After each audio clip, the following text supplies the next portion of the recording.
So what if I told you the Holy Grail is not a cup at all? It's a bloodline. All right, let's see it.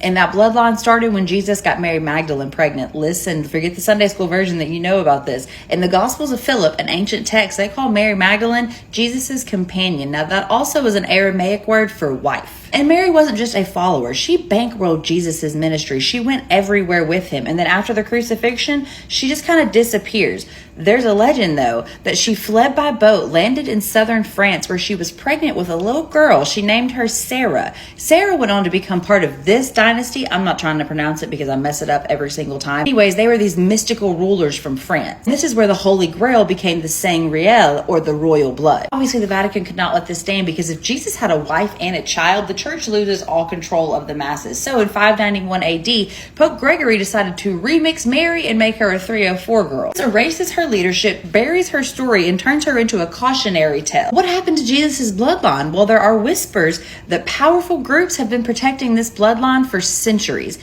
Who they are and what they are protecting could change everything that you know, but we'll talk about that another time. So this is a ridiculous conspiracy theory, and it's simply not true at all, but it tries to gin up an air of legitimacy by pretending that it is based on a foundation of things that actually happened, but that don't actually lend any support to the conspiracy theory. So, for instance, Pope Gregory the Great did, in 591 CE, introduce the reinterpretation of Mary Magdalene as a sex worker, based on a misreading of Luke, and based on the Pope's attempt to try to emphasize the power and the importance of God's forgiveness. It was not about covering up this conspiracy theory. That's the entirely made up part.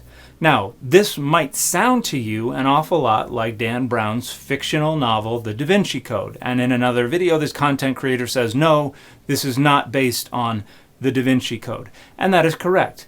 It's based on the inspiration for the Da Vinci Code, a 1982 book called Holy Blood, Holy Grail, written by Michael Bagent, Richard Lee, and Henry Lincoln. And it is a work of pseudo-scholarship. It pretends to be based on ancient texts, and it pretends to be based on actual stories from antiquity, and it's not. It's doing the same thing that this video is doing. It's pointing to some artifacts and some events from ancient history, and then interpreting them in ways that make them sound like they are supportive of this grand unifying theory related to this ridiculous conspiracy theory.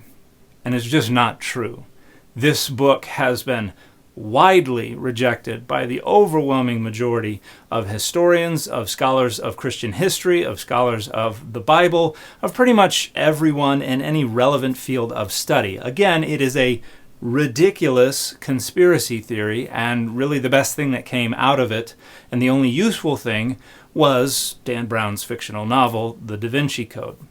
Again, it's not true. It's pseudo-history. It is the inspiration for the Da Vinci Code. It is a ridiculous conspiracy theory. And the fit for this video has been the Spawn 200 cover.